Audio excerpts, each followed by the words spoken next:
ಡಿಕೆಗೆ ಒಬ್ಬ ಹುಚ್ಚ, ಚಿಕಿತ್ಸೆ ಪಡೆಯೋದು ಉತ್ತಮ. ಮಾಜಿ ಸಿಎಂಗೆ ಡಿಕೆಶಿ ಕೊಟ್ಟಿದ್ದು ಇದೆಂತ ಡಿಚ್ಚಿ. ಸಿಡಿ ಫ್ಯಾಕ್ಟರಿ ಓನರ್ ಎಚ್ಡಿಕೆ ಸ್ಫೋಟಕ ಸುಳಿವು. ಮಾಜಿ ಸಿಎಂ ಎಚ್ಡಿ ಕುಮಾರಸ್ವಾಮಿ ಒಬ್ಬ ಹುಚ್ಚ, ಅವರು ಚಿಕಿತ್ಸೆ ಪಡೆಯೋದು ಉತ್ತಮ. ಹೀಗಂತ ಡಿಸಿಎಂ ಡಿಕೆಶಿ ಹೇಳಿದ್ರೆ ಮಾಜಿ ಸಿಎಂ ಎಚ್ಡಿ ಕುಮಾರಸ್ವಾಮಿ ಡಿಕೆಶಿಗೆ ಸಂಬಂಧಿಸಿದ ಒಂದು ಸ್ಫೋಟಕ ಸುಳಿವನ್ನ ಬಿಟ್ಟುಕೊಟ್ಟಿದ್ದಾರೆ. ಹಾಗಾದ್ರೆ ಏನದು ಸ್ಫೋಟಕ ಸುಳಿವು? ಮಾಜಿ ಸಿಎಂ ಎಚ್ಡಿ ಕುಮಾರಸ್ವಾಮಿ ಅವರನ್ನ ಡಿಕೆ ಶಿವಕುಮಾರ್ ಹುಚ್ಚ ಅಂತ ಕರೆದಿದ್ದಕ್ಕೆ ಗೊತ್ತಾ? ಅದನ್ನ ಡೀಟೇಲ್ ಆಗಿ ತೋರಿಸ್ತೀವಿ. ಆದ್ರೆ ಅದಕ್ಕಿಂತ ಮೊದಲು ಹಲೋ ಕನ್ನಡ ಯೂಟ್ಯೂಬ್ ಚಾನಲ್ ಅನ್ನು ಸಬ್ಸ್ಕ್ರೈಬ್ ಮಾಡ್ಕೊಳ್ಳಿ. ಹಾಗೇನೆ ಪಕ್ಕದಲ್ಲಿರೋ ಬೆಲ್ ಬಟನ್ ಅನ್ನು ಪ್ರೆಸ್ ಮಾಡಿ. ಚನ್ನಪಟ್ಟಣ ಬೈ ಎಲೆಕ್ಷನ್ ಘೋಷಣೆಗೂ ಮೊದಲೇ ಮಾಜಿ ಸಿಎಂ ಎಚ್ಡಿ ಕುಮಾರಸ್ವಾಮಿ ಮತ್ತು ಡಿಸಿಎಂ ಡಿಕೆಶಿ ಮಧ್ಯೆ ವಾಕ್ಸಮರ ಜೋರಾಗಿದೆ. ಚನ್ನಪಟ್ಟಣದಲ್ಲಿ ಕಾಂಗ್ರೆಸ್ ಅನ್ನ ಗೆಲ್ಲಿಸಿಕೊಳ್ಳಲು ಡಿಕೆಶಿ ಹರಸಾಹಸ ಪಡ್ತಿದ್ದಾರೆ. ಇತ್ತ ತಮ್ಮದೇ ಕ್ಷೇತ್ರವನ್ನ ಉಳಿಸಿಕೊಳ್ಳಲು ಮಾಜಿ ಸಿಎಂ ಎಚ್ಡಿ ಕುಮಾರಸ್ವಾಮಿ ಕೂಡ ಕಸರತ್ತನ್ನ ನಡೆಸುತ್ತಿದ್ದಾರೆ. ಡಿಕೆಶಿ ಚನ್ನಪಟ್ಟಣದಲ್ಲಿ ಟೆಂಪಲ್ ರನ್ ನಡೆಸಿ ಕ್ಷೇತ್ರದ ಸರ್ವತೋಮುಖ ಅಭಿವೃದ್ಧಿಗೆ ಒತ್ತು ಕೊಡುವುದಾಗಿ ಹೇಳುತ್ತಿದ್ದಾರೆ. ಜೊತೆಗೆ ಚನ್ನಪಟ್ಟಣದ ಜನರಿಗೆ ಉಚಿತ ನಿವೇಶನ ಒದಗಿಸಿಕೊಡುವ ಭರವಸೆ ಸೇರಿದಂತೆ 10 ಹಲವು ಭರವಸೆಗಳನ್ನ ಡಿಕೆಶಿ ಕೊಡ್ತಾ ಇದ್ದಾರೆ. ಈ ನಡುವೆ ಡಿಕೆಶಿಗೆ ಚನ್ನಪಟ್ಟಣದ ಮೇಲೆ ಈಕೆಗೆ ಇಷ್ಟೊಂದು ಪ್ರೀತಿ ಅಂತೇಳಿ ತಿರುಗೇಟು ಕೊಟ್ಟಿದ್ದ ಎಚ್ಡಿಕೆಗೆ ಡಿಕೆ ಶಿವಕುಮಾರ್ ಅಷ್ಟೇ ತೀಕ್ಷ್ಣವಾಗಿ ಉತ್ತರಿಸಿದ್ರು. ಸದ್ಯ ಚನ್ನಪಟ್ಟಣ ಕ್ಷೇತ್ರದಲ್ಲಿ ಯಾವುದೇ ಶಾಸಕರಿಲ್ಲದೆ ಇರೋದ್ರಿಂದ ವಾರಕ್ಕೆ 2-3 ಸಲ ಚನ್ನಪಟ್ಟಣಕ್ಕೆ ಬರ್ತಾ ಇದ್ದೀನಿ ಅಂತೇಳಿ ಕುಟುಕಿದ್ರು. ಇದರ ಬೆನ್ನಲ್ಲೇ ಮಾಜಿ ಸಿಎಂ ಎಚ್ಡಿ ಕುಮಾರಸ್ವಾಮಿ ಕೂಡ ಇವತ್ತು ತಮ್ಮ ಲೋಕಸಭಾ ಕ್ಷೇತ್ರ ಮಂಡ್ಯದಲ್ಲಿ ಜನತಾ ದರ್ಶನ ನಡೆಸಿದ್ರು. ಆದ್ರೆ ಜನತಾ ದರ್ಶನದಲ್ಲಿ ಜಿಲ್ಲಾಧಿಕಾರಿ, ಪೊಲೀಸ್ ಮುಖ್ಯಾಧಿಕಾರಿ, ಜಿಲ್ಲಾ ಉಸ್ತುವಾರಿ ಸೇರಿದಂತೆ ಸರ್ಕಾರದ ಕಡೆಯಿಂದ ಯಾವುದೇ ಆಯಕಟ್ಟು ಇಲಾಖೆಯ ಅಧಿಕಾರಿಗಳು ಹಾಜರಾಗಿರಲಿಲ್ಲ.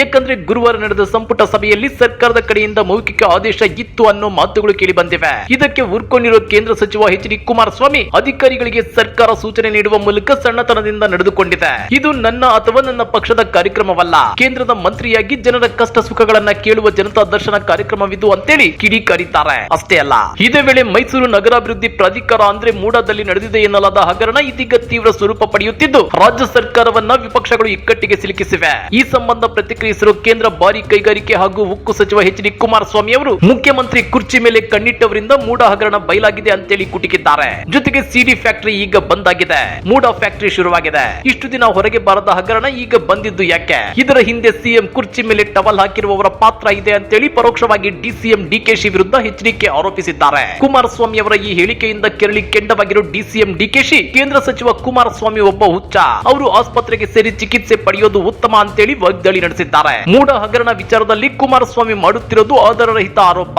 ಹುಚ್ಚು ಹಿಡಿದಿರುವ ಕಾರಣ ಅವರು ಈ ರೀತಿ ಸುಳ್ಳು ಆರೋಪ ಮಾಡುತ್ತಿದ್ದಾರೆ ಅಂತೇಳಿ ಕೆಂಡ ಕಾರಿದ್ದಾರೆ. ಇನ್ನ ಸಿಡಿ ಫ್ಯಾಕ್ಟರಿ ನಂತರ ಈಗ ಮೂಡ ಫ್ಯಾಕ್ಟರಿ ಹೊರಬರುತ್ತಿದೆ ಅನ್ನೋ ಕುಮಾರಸ್ವಾಮಿ ಹೇಳಿಕೆ ಕುರಿತು ಮಾತನಾಡಿ, ಕೆಲವೊಬ್ಬರಿಗೆ ನನ್ನನ್ನು ನೆನಪಿಸಿಕೊಳ್ಳದಿದ್ರೆ ನಿದ್ದೆಯೂ ಬರೋದಿಲ್ಲ, ತಲೆಯೂ ಓಡೋದಿಲ್ಲ.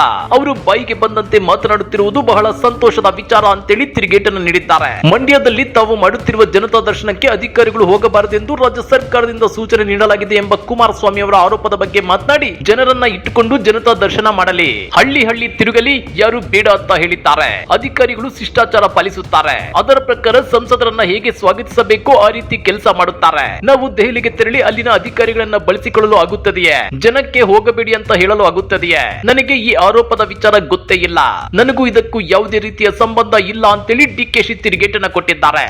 ಮೂಡ ವಿರುದ್ಧ ರುಚಿಗೆದ್ದ ಸಿಎಂ ಸಿದ್ದು, ನಿವೇಶನ ವಾಪಸ್ ಪಡೆದು ನಮ್ಮ ಜಮೀನಿನ ಮೌಲ್ಯ ಕೊಡ್ಲಿ. ಮೂಡ ವಿಚಾರದಲ್ಲಿ ಎಚ್ಡಿಕೆ ಮತ್ತು ಡಿಕೆಶಿ ಮಧ್ಯೆ ಕೆಸರೆರಚಾಟ ನಡೆಯುತ್ತಿದ್ರೆ ಅತ್ತ ಸಿಎಂ ಸಿದ್ದರಾಮಯ್ಯ ಮೂಡ ವಿರುದ್ಧ ತಿರುಗಿ ಬಿದ್ದಿದ್ದಾರೆ. ಮೂಡ ನಮ್ಮ 3.16 ಎಕರೆ ಜಮೀನಿನಲ್ಲಿ ನಿವೇಶನಗಳನ್ನ ಮಾಡಿ ಹಂಚಿದ್ರೆ ನಾವು ಕೇಳಬಾರ್ದ? ಹಾಗಿದ್ದಲ್ಲಿ ಜಮೀನಿನ ಮೌಲ್ಯ 62 ಕೋಟಿ ಕೊಟ್ಟು ಬಿಡ್ಲಿ. ನಮ್ಮ ಜಮೀನನ್ನ ಒತ್ತುವರಿ ಮಾಡಿಕೊಂಡಿರೋದನ್ನ ಅವರೇ ಸಭೆಯಲ್ಲಿ ಒಪ್ಪಿಕೊಂಡಿದ್ದಾರೆ. ಅದಕ್ಕಾಗಿ ನಿವೇಶನಗಳನ್ನ 50-50 ಅನುಪಾತದಲ್ಲಿ ನೀಡಿದ್ದಾರೆ. ಅದಕ್ಕೆ ನಾವು ಒಪ್ಪಿದ್ದೇವೆ. ಇಂಥ ಕಡೆಯ ನಿವೇಶನ ಕೊಡಿ ಅಂತ ನಾವು ಕೇಳಿರಲಿಲ್ಲ ಅಂತೇಳಿ ಸಿದ್ದರಾಮಯ್ಯ ಸ್ಪಷ್ಟಪಡಿಸಿದ್ದಾರೆ. ಜೊತೆಗೆ 2021ರಲ್ಲಿ ನಿವೇಶನ ಹಂಚಿಕೆಯಾದಾಗ ರಾಜ್ಯದಲ್ಲಿ ಬಿಜೆಪಿ ಅಧಿಕಾರದಲ್ಲಿತ್ತು. ಬಿಜೆಪಿ ಅವರೇ ನಿವೇಶನಗಳನ್ನ ಹಂಚಿ ಈಗ ಕಾನೂನು ಬಾಹಿರ ಅಂದ್ರೆ ಹೇಗೆ? ವಿಜಯನಗರ 3ನೇ ಅಥವಾ 4ನೇ ಹಂತದಲ್ಲಿ ಕೊಡಿ ಎಂದು ಕೇಳಿರಲಿಲ್ಲ.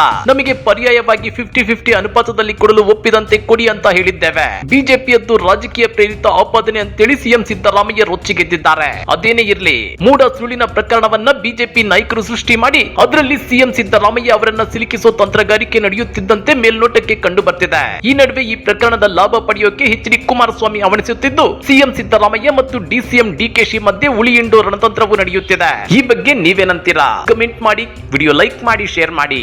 ಇಂಥ ಮತ್ತಷ್ಟು ರೋಚಕ ರಾಜಕೀಯ ಸುದ್ದಿಗಳನ್ನ ಮಿಸ್ ಮಾಡದೆ ನೋಡಬೇಕು ಅಂದ್ರೆ ಹಲೋ ಕನ್ನಡ ಯೂಟ್ಯೂಬ್ ಚಾನಲ್ ಅನ್ನ ಸಬ್ಸ್ಕ್ರೈಬ್ ಮಾಡ್ಕೊಳ್ಳಿ.